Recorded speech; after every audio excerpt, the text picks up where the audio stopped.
We are live. My face was a lot of honking. There was a lot of honking. I know. What are we doing? This is Literary Roadhouse. One short story, once a week. I'm Gerald. I'm Rami. And I'm an ace. Did you hear Rami? Him? I saw his lips move. Yeah, I heard him. I didn't hear him. Okay, just making sure. Okay. For people who watch us on YouTube, all like 20-something of you, you can download this podcast anywhere that podcasts are available. All right. So our guest couldn't join us today. She had a family emergency the day of the recording, and then we couldn't find a time to reschedule around the holidays. Maybe we'll find another time in 2019, but I'm certainly glad she suggested this story because I loved it. Gerald, what did we read this week? This week we have been reading The Adulterous Woman by Albert Camus, written in 1957. If you haven't yet read this story, pause the podcast, read the story, and allow a goodly time for this, and then come back. We follow the story of Janine, who is with her husband Marcel, traveling by bus across Algeria. Marcel has inherited his parents' business, selling fabric, but the war, and presumably the Algerian War of Independence, had started, and piece goods, which are the fabric pieces, had become in short supply. When they became available again, Marcel wanted to sell directly to Arab traders, and others took a journey by bus to the south. He insisted that Janine come with him, despite her health issues. On the journey, Janine was flattered by a French soldier who seemed to show an interest in her. Her feelings towards Marcel are ambivalent, still in love with him, but extremely aware of his faults and how he's changed over the years of their marriage. But they made it to their unnamed destination, and Marcel took Janine with him, despite the cold and unpleasant environment, to see the traders. After business, Janine persuaded Marcel to climb to the top of a local fort with her, and despite his protestations, does so, where she gets enthralled by the thought of traveling with a Bedouin tribe who are camped just outside town. Clearly full of romantic notions, she wakes in the night and travels again to the top of the fort, where she ignores the cold yet seems transformed by the feelings of freedom. She heads back to the hotel and climbs back into bed with Marcel, not telling him that she'd been out. The end. Okay. All right. So what did you guys think of the story overall? That was a long summary for it. I had real difficulties trying to see the summary down to my usual half a dozen sentences or something. What did I think? I'm a little bit confused about the story. I on the one hand, I really enjoyed reading it, and on the other hand, I ended up with a sort of feeling of so what. So it's one of these funny stories for me. Okay. Rami? Yeah, I think this story is another case of nothing really happened. What? Well, this is going back to, as we've said before, when we had Roz Morris on as a guest a few years ago, she had said that for her, plot happens when anything changes in a character as well. Like, it doesn't just have to be like things are actually happening that you can see on the stage, but also that a character changes. And I think definitely Janine changes by the end of the story. I really, really like the story. It's funny, Gerald, from your summary, like the words you chose, head full of romantic notions, and it's like, but it's so much more than that. It's not just romantic notions. So I really want to get into that. Okay. But I still have a bit of a cold I'm recovering from. Thank you, everybody.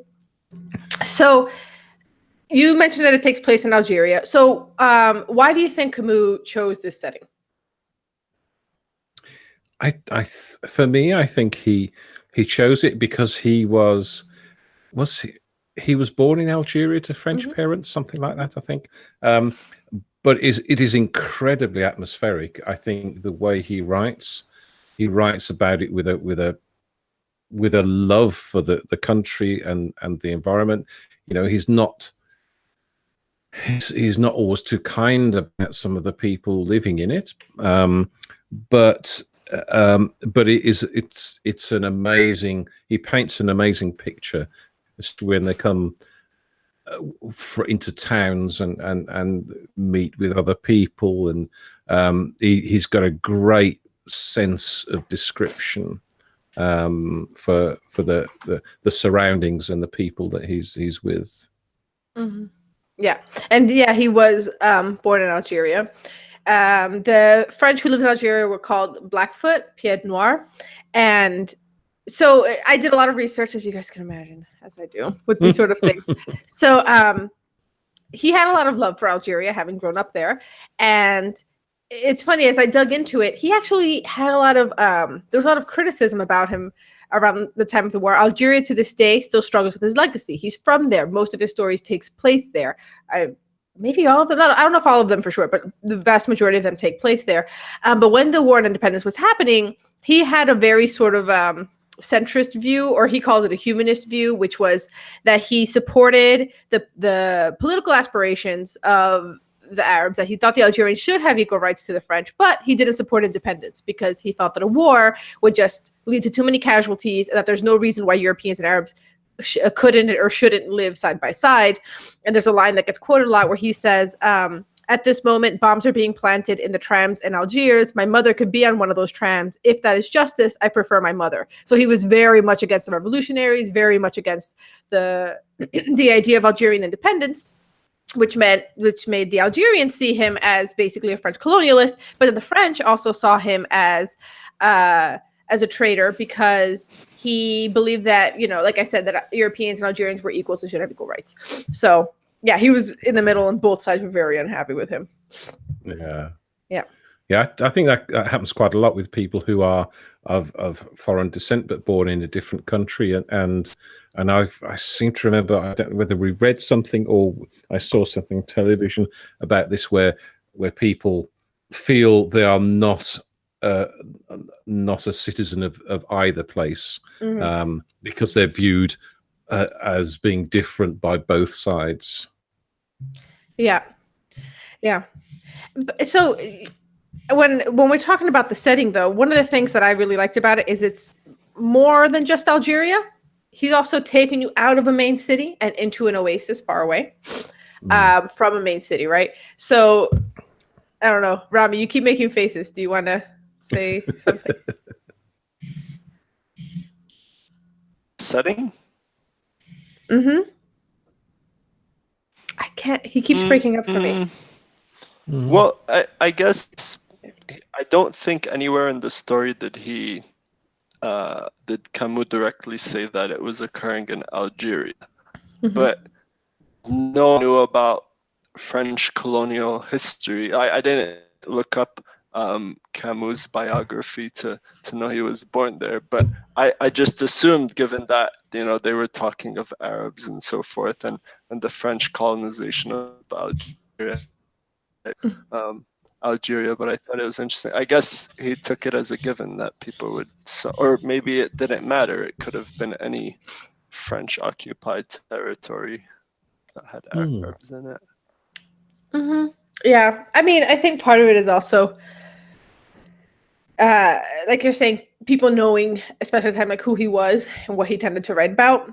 I actually wasn't 100% sure it was Algeria because the French scattered across, northern Africa and the Mediterranean and stuff. So I'm like, they could be somewhere else, maybe we're Morocco, I don't know, but I wasn't 100% sure. But then when I looked it up, I'm like, yeah, that makes the most sense, especially because you kept referencing the war.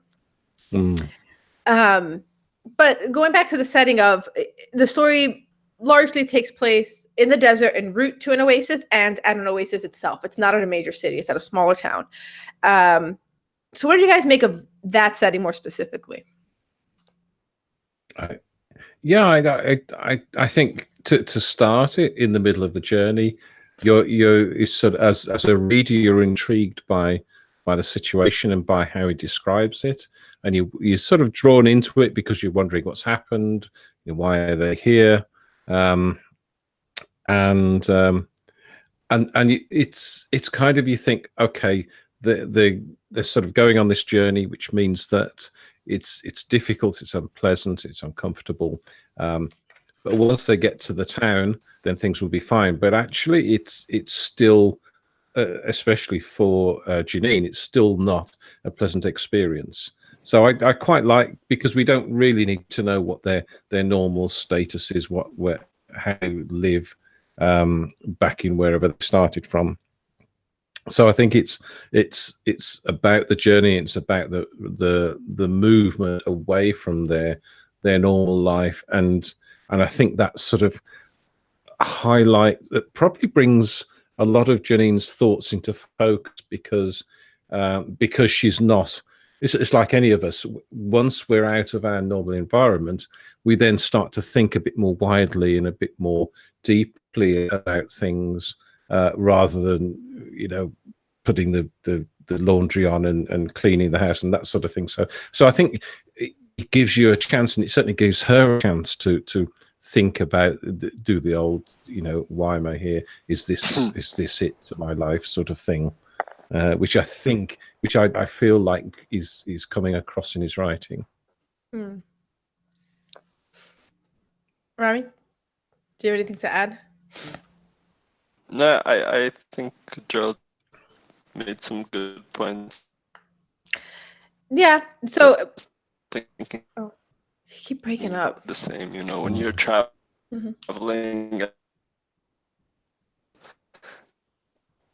experiencing the.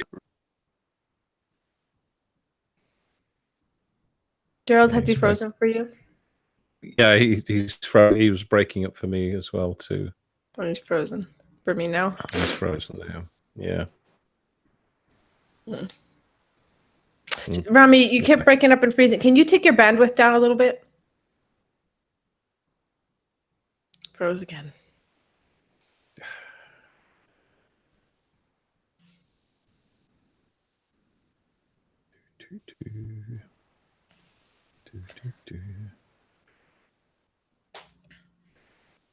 Okay, are you with us? Keeps freezing. I'll just continue while is he back? He's like stuttering, so I don't know if he's back or not. Maybe turn the video off, perhaps. Yeah. Yeah, Rami, can you take down your bandwidth?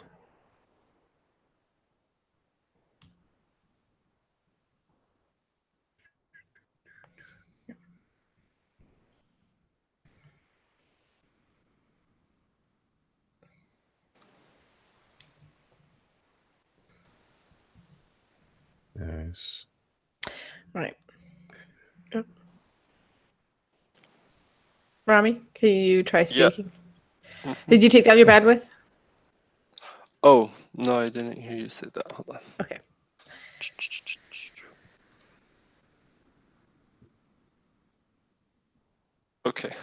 Okay, maybe it'll work better now. So what were you saying? Because you completely froze.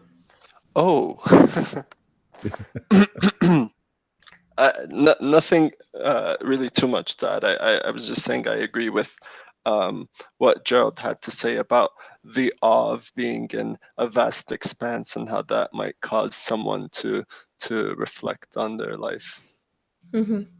Yeah.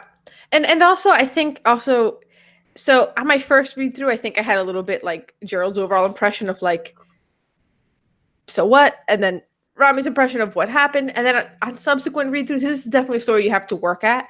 And one of the things that it's easier to miss the first time through is one of the thoughts that Janine has on the bus is how over time her husband has become more interested in just money and nothing else. And there's that line where she says, it is essential to provide for one's needs, but for all the rest, for what is not the most elementary need, how to provide. She's like, so there's more than material things. There's more than just money out there. And I like this part where it's like she's going to an oasis where everything, there's shops, there's merchants, all of life's comforts are there. And then around is this vastness, this unknown thing that she has no idea. She's seeing these people who live out there who have nothing, right? There's all those lines that she has about them as well, where it's, I wrote that down as well because I loved it so much, where she's talking about how possessing nothing but serving no one, poverty-stricken but free lords of a strange kingdom. So just this idea of like beyond materialism, beyond money, that there's something else to life, that, as you guys were saying, you can see that when you're forced out of your comfort zone, forced out of your home. They live above their shop in the big city. They just go to the beach in the summer. And you know, it's also worth commenting, Camus doesn't belabor any point. He makes you work for it, but she's been living in this country her entire life, and she's like shocked by the desert. She's never been out there before. She's never really left. Like, she's very sheltered. Nothing is as she expected. She's traveling in her home country and nothing is as she expected. Like, that is remarkable in and of itself. So there's a way in which the oasis is her sheltered life, and the desert around it is the vast unknown of everything in life she's never experienced, everything she's never thought about. And for the first time, she's realizing, I've been really caged my whole life. By the very end, she wants to be free. She wants to be liberated. So there's this sense of like, there's so much out there I don't know about. All I know is this tiny little sheltered oasis. I love that. Like that, when it hit me on like, I think the third read through, I was like, oh, it makes sense. All right. Yeah. Yeah, I think you can sort of read that. I suppose because she's now experiencing the wider world, and she has that when later on when she climbs to the top of the fort and sees the Bedouin travelers in the distance, and she has these sort of romantic thoughts, what it would be like to travel the country, and so it's kind of, I suppose it could be an awakening for her. That sort of thing. Would you say it's would you say it's a midlife crisis? I don't know whether I'd call it that. I think midlife crises normally happen when, but I suppose it could be the start of a midlife crisis for her because she suddenly realizes there's more out there than she's been used to. So maybe this will then project her into some sort of crisis where she wants more out of life. She wants more from her husband, and perhaps a little more excitement. I don't know. Yeah. I think the midlife crisis is a good way to call it, because it's that moment when you realize, my life up until this point, I've been living it in a way that is not really living. Like, it's that moment where you're just like aren't a lot of midlife crisis like typically like the stereotype? It's like in the Western culture, it's a man in suburbia who has a 9-to-5 office job where he's just like, the monotony of this, what am I doing this for? What, like, you know what I mean? Like, there's that moment of just like, I'm trapped in something that isn't real, that doesn't feel truthful. She's having that. She's having a version of that. And I think usually with the the Western suburban male, that normally starts some hankering for a more exciting life, and which is when he buys the motorcycle or a sports car or something that he wants. He wants something more out of life, and being, I suppose, typical male, it has to be something with an engine that fulfills that need. Whereas Janine seems to want something something less what's the word, physical. Yeah, well, she wants something physical, but a different kind of physical. I think you're probably right. Yes. Well, a lot of midlife crisis, the stereotype goes, not always, but often lead to adultery. This is called the adulterous woman, and she has a quote unquote adulterous experience, right? The story is called the adulterous woman. So why? What happens? Yeah, I think this is because she's then having thoughts of a life outside her marriage. So there's no adultery in the sort of physical sense of the thing, but there's certainly, I suppose you could call it adulterous thoughts, that she thinks of things which do not revolve or do not require or need her husband Marcel, that that there are other things out there for her. Go ahead, Ravi. Say it. Well, I think regardless of what one's personal views are of adultery, I think this title isn't a fair portrayal unless it's intentionally exaggerated, kind of in like some kind of ironic or reading between the lines kind of sense or something. But I don't think having adulterous thoughts merits a person carrying the label of an adulterer. That's a very good question. Yeah, it's is adultery the physical act, or is adultery the Absolutely desire? not. I mean, Yeah. the best case, use extreme examples and see if it still makes sense. If someone has thoughts about killing someone, can you call them a murderer? No. Okay, but that is more black and white, because I suppose adultery. But people talk about emotional affairs where you didn't cross the line, but you've basically been spilling your soul intimately to someone else, and that still feels like a form of betrayal. Good point.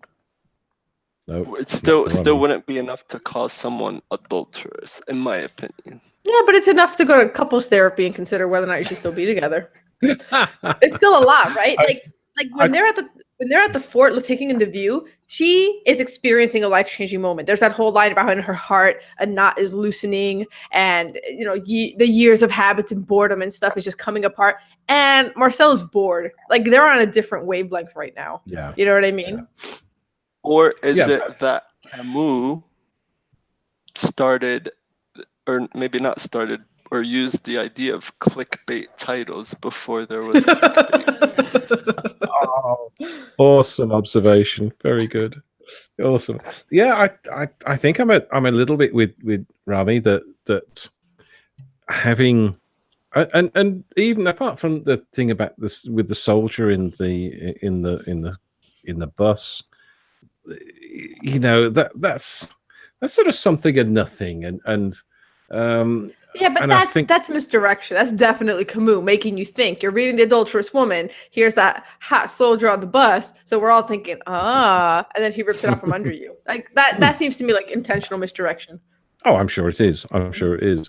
But then to call the feelings that she's having and the sort of burgeoning realization that she's in what I suppose what you could call a stale marriage, that and her husband is less interested in her as a woman. I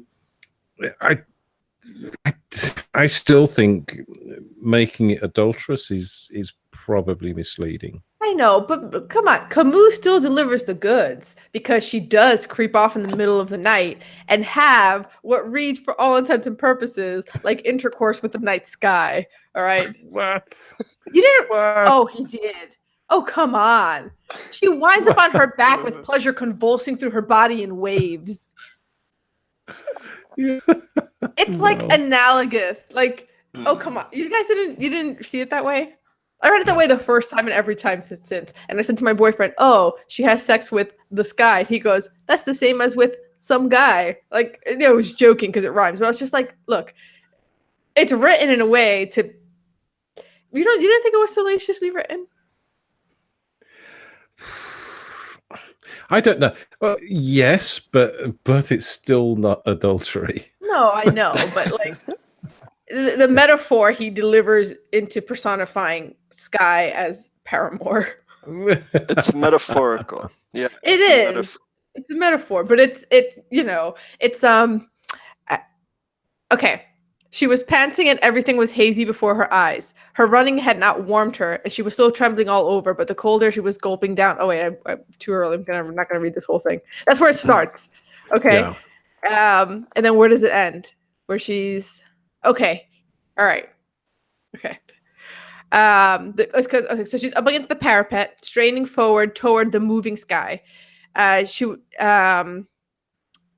blah, blah. Then, with unbearable gentleness, the water of the night began to fill Janine, drown the cold, rose gradually from the hidden core of her being, and overflowed in wave after wave, rising up even to her mouth full of moans. The next moment, the whole sky stretched out over her, fallen on her back to the cold earth. Let me tell you, that is some sexual night epiphany. Yeah. I mean, I sort of accept that. I'm probably a bit too practical to think. Yeah, because I just looked up adultery, and it is a physical act, and it's, but I don't know. It's kind of strange. Okay, she definitely didn't cross the physical line, but I understand the idea of calling her an adulterous woman. I don't think it's necessarily like saying that this constitutes as a form of adultery. I don't think that's the point. I think it's more just like, by the end of it, she is not seeing her husband in a very kind light. And that is, she's seeing the rest of her life as, what was the line? What would she do there henceforth after her first epiphany? Except to drag herself toward sleep, toward death. Like, from this point forward, what's left for me than just dying? And she sees her husband, she describes him as a child, and that she realized he doesn't really love me. He's just afraid of being alone. He's just afraid of aging and dying alone. He's afraid of not me. So it's not that he loves me, he's just afraid of the absence of me. And she realizes that all I want is to be needed and to be made real by the love of someone else. So like, basically she's not seeing her husband in a very kind light at all. And you can see how, in a way, it almost seems like a criticism of the expectations of how women are supposed to see their husbands and how they're supposed to see their role. And what makes her adulteress is rebuking that entire sort of like role that she's supposed to inhabit. And in her heart, she is not feeling it. Mm. Yeah. I'm sure that many married women have been through this stage of it, of a realization that is this it, and that the husband's very nice and good, and he's stood by her, but actually there needs, she feels like something to be something else. But I still can't get the adulterous woman thing. It's a misnomer. I think it's I don't know. I think the title is a step too far, personally. Yeah, and I'm getting everything you're saying, Anais, makes total sense of this affair with, I don't know, nature or something. But I think my main objection is in defense of the woman and her dignity. I think the term adulteress carries such a negative connotation and is associated with such a taboo thing that I don't think it's fair for her having this liberating experience and solitude, immersed in nature, to now call her adulteress. Like, if it was a real person, I would say, no, that's not a fair portrayal categorization of what she just did. Well, I think you're right on some level about a clickbaity headline type style thing going on here. I mean, to some level, right? The title is supposed to excite something from you and make you read it. And then it's like you get trapped into thinking about, what is life? What is existence? Is the constant chase of material things and production all that there is here? Or is there something else? We're like, oh, how'd you do this to me, Camus? I came here for some salacious adultery. That's a bit harsh. No, it is, because I'm kidding. I'm being tongue in cheek, because obviously it's great. Yeah. Yeah. Oh, it's good, and that description of when she has this experience on the second time on the top of the fort thing was amazingly written, and you can so sort of understand how she's been sort of overcome by these sort of feelings, and it's a bit sort of weird for me, but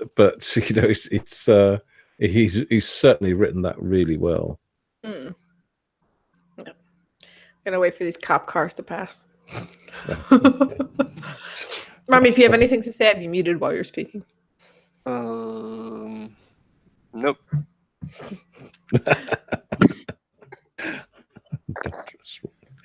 Yeah. I'm on the 7th floor, and it sounds like I'm like on the ground floor. Wow. Yeah. But so Gerald, when you were just speaking, you said, and I need to recap because these cop cars really distracted me. But I think the cry for freedom that she has at the end, that liberation that she wants, is sort of analogous to like when people have an affair because they want to be free from like the shackles of like a marriage or something without crossing that line. Like I get why he chose this title. It feels, I don't feel misled by it. I feel like he is exaggerating her rejection of her marriage that she has now. I don't know if she's going to have the balls to actually leave in that time in that society, but yeah. Yeah. So, how were the native Arabs described? Did you guys find it offensive? Oh, yeah. It was a bit. It was a bit too black and white for me. That that there was an insinuation that all Arabs are dumb and they lack intelligence and stuff like that. It was a bit too. You wonder whether he wrote that for the story or whether he actually believed that's the case. I read it like he was kind of making fun of. I don't think the way I read it, I don't think he necessarily thought it was the case. I think he was making a caricature out of the French who lived in Algeria who thought this way. Oh, okay. That's the way I read it. You're being very kind to him. Wait, you mean, are you talking about Camus or Marcel? Camus, I think Camus was making fun of the type of people like Janine and Marcel who see themselves as above the Arabs and looking down on them that everybody else is dumb. It's kind of like when a not racist person who is writing about race issues has a racist character in the book that, you know what I'm saying? Yeah. Like To Kill a Mockingbird. Mm-hmm. Mm. Yeah, like I don't think Camus himself was necessarily sees Arabs in this way, especially now that I did some research and it's clear that he thought they should have equal rights and everything like that. Not that he has a clean record on that since he wasn't for independence, but Right. yeah, I think he was intentionally portraying racists to lay bare how racist they are. Yeah, when reading it, I didn't think of trying to connect it with the author's true feelings or anything. I just took it as these are the people's thoughts on the story. Mm. Okay. The one that jumped out for me was when there was a Arab guy who was walking towards them, and Marcel says, "Well, there's one who thinks he's a general," and then yes, all of them there had that look of pride, but this one really was going too far. What? Going too far. Kind of funny. Standard, when you're a colonial power occupying people, you tend to kind of have that superiority complex, I guess. Yeah. Yep. Yeah. This one was going too far. That one stood out for me. I was like, well then. So I found it offensive, but offensive in a helpful way. Like, shining a light on this is how these people think. If you're offended by it, that's the point. You know what I mean? Yeah. Yeah, I can see that. I can understand that. Mm-hmm. So what did you guys think of his writing style, his prose? Because he didn't write in English. Do you know if this was written in English or was it written in translated? Translated. You always got that thing with the translation is how well has it been translated, and the translation itself can have an effect on the writing. But I think the combination of the translation and Camus' writing was excellent. I think it's really it was quite sort of simple in a way and very straightforward, but he creates a great atmosphere and a great environment. I do like that. Yeah. Robbie, did you like it or did you find it sometimes a little dense? I wasn't thinking dense. I was thinking back to, I feel torn now having heard Gerald's thoughts about it, because I respect his opinion so much. Oh. But I think I was gonna come on and say that I think, similar to how you kind of coined the phrase competently written, I was gonna use that, but using my the newer word that I discovered, which was creditable, meaning it was good but not great.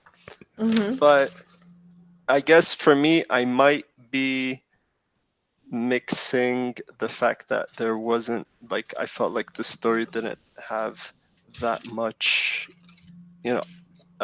action or substance in it with the writing. So I guess if we just separate the writing as is, yeah, I think, it was all right. Mm.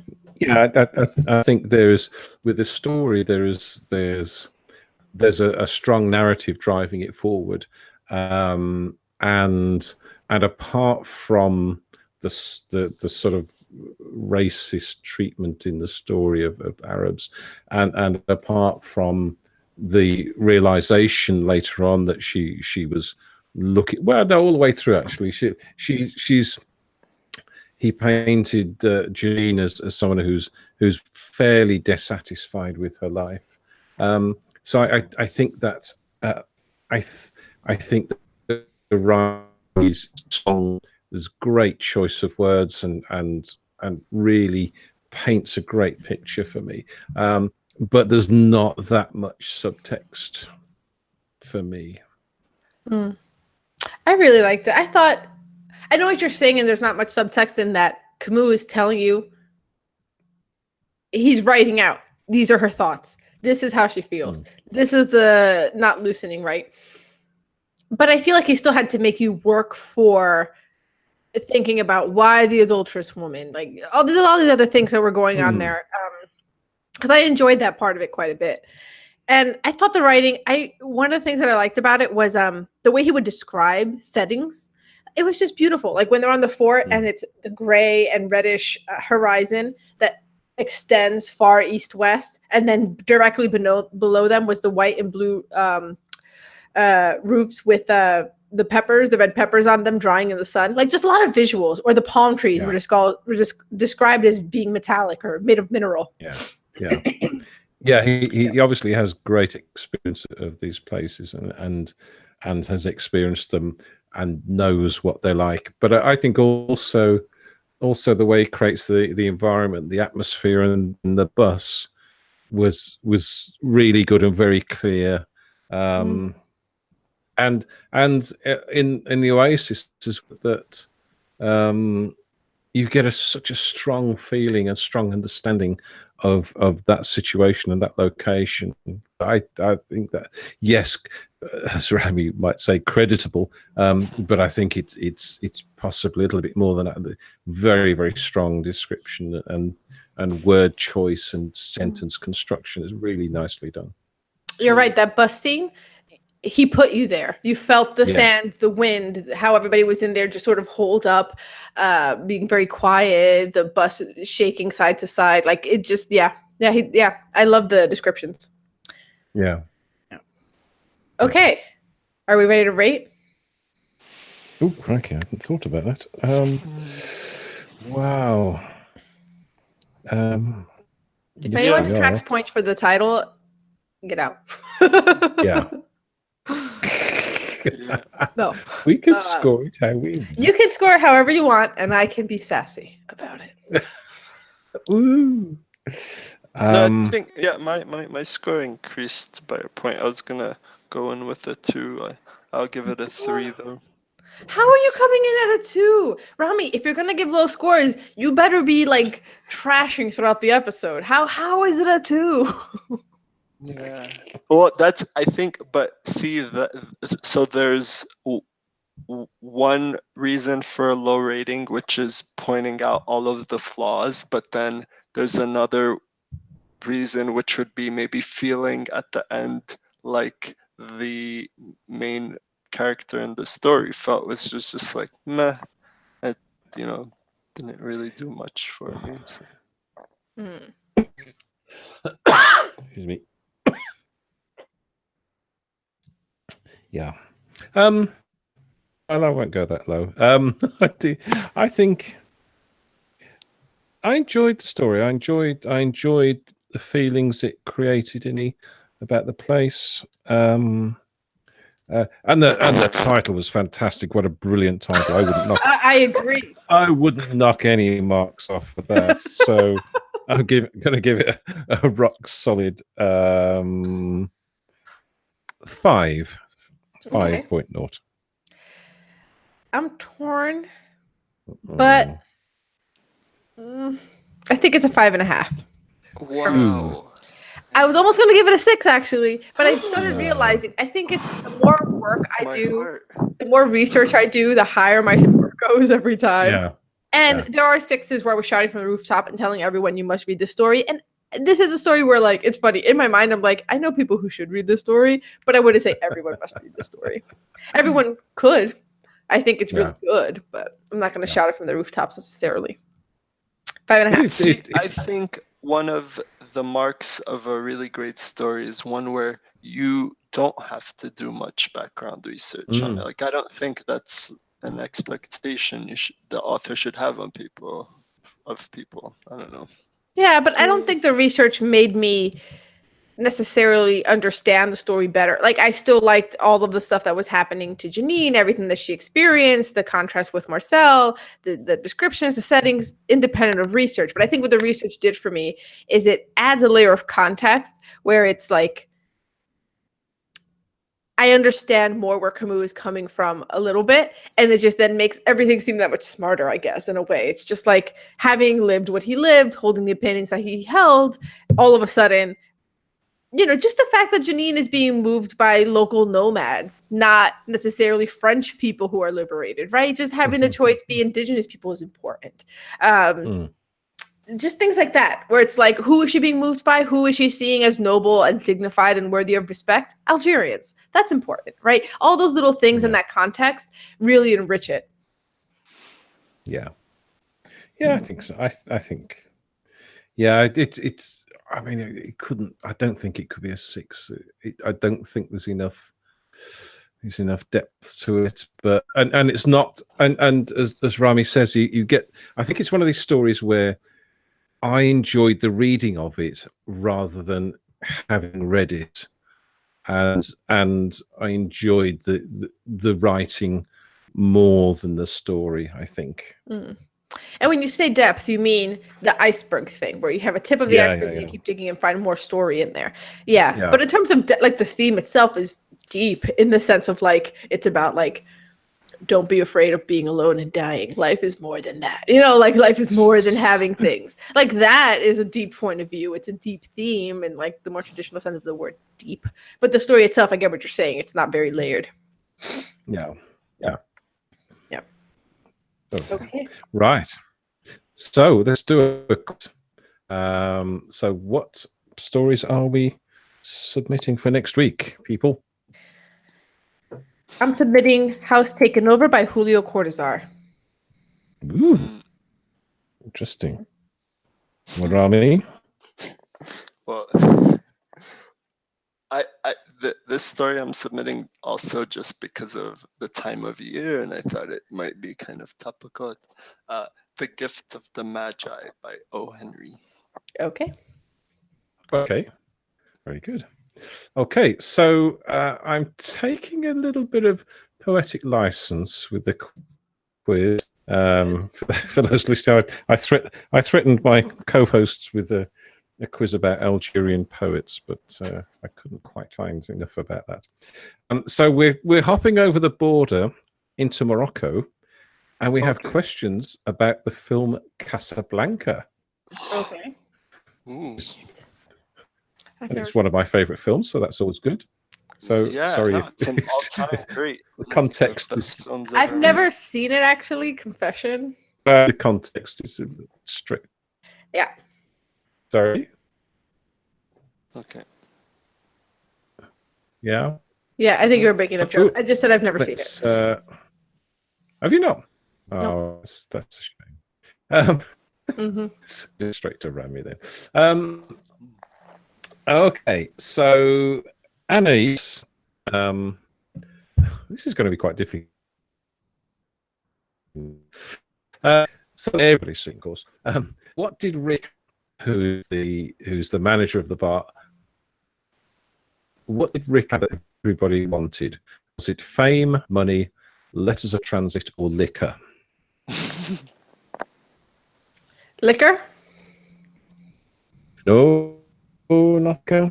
Well, it's set in the. Anyway, we won't comment to that. Okay, who said play it again, Sam? Was it Rick? Was it Victor? Was it Ilsa? Or was it no one? Wait, what was the correct answer to Anaïs's question? Letters of transit that Rick had that everybody wanted. Which Was was fame? like a passport to. Okay. It was Yeah, the letters of choices were transit. fame, Remy. money, letters of letters of transit, or liquor. Okay, That was letters of Okay, transit. sorry. Okay, go ahead. Who said play it again, Sam? Was Mhm. it Rick or Victor or no one? Rick, Victor, Walter, Ilsa, Oh, ILCS. Ilsa. Yeah. Yeah, Ilsa or no one? I'll go with Ilsa.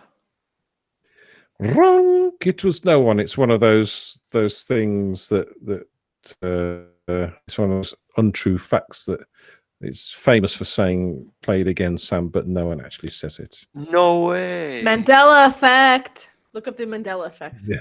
Only that can explain this. Okay. Oh, So wait. I just quickly looked this up. So the actual line in the film is "Play it, Sam." So Ilsa Yeah. did say it, but it was just she didn't say "play it again." So Yeah, that's not right. quite, but Look up the Okay. Mandela effect. That explains this. All right. Next. Okay, Anais, what color dress was Ilsa wearing when she and Rick were in Paris? Was it blue? There's a reason for this. Was it blue? Was it red? Was it green? Was it grey? Green. No.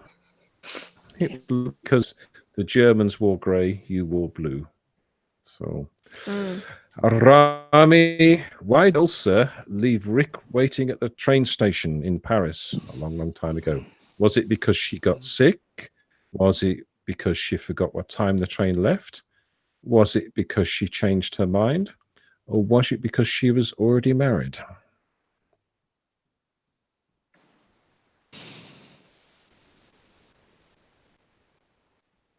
already married.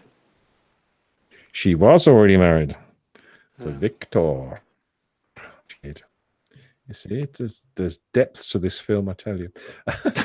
What, Anais, what line in the movie was the basis of the title of a 1995 Kevin Spacey movie? Was it We'll Always Have Paris? Was it This Is the Beginning of a Beautiful Friendship? Was it The Germans Wore Grey? Or was it Round Up the Usual Suspects? We'll always have Paris. No. Round Up the Usual Suspects. Usual Suspects. Oh, I thought it was the whole thing. I thought because usual suspects. I know usual suspects. I thought you were saying the whole phrase. No. It was the basis of the title of a 1925 Spacey movie. Okay, still nothing. Rami, who's reputed to be the first choice to play the part of Rick Blaine, the main character, who was played by Humphrey Bogart. Was it Jimmy Stewart? Was it John Wayne? Was it Ronald Reagan? Or was it Cary Grant? John Wayne.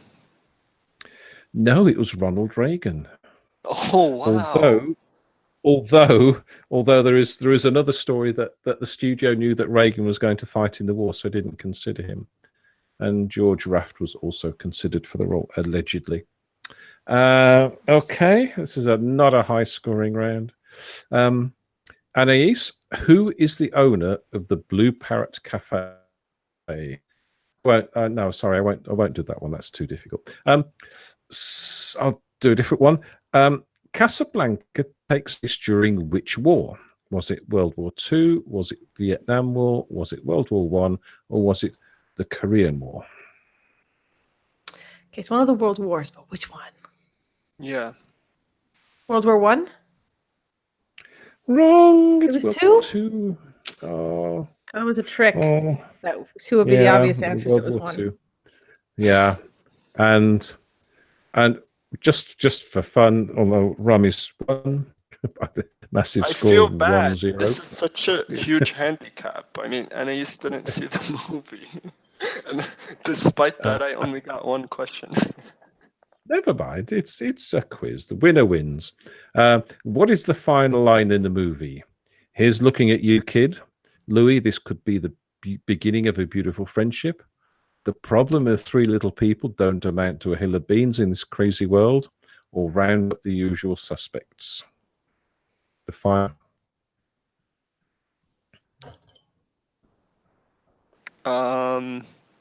Louis. Do you know your Casablanca?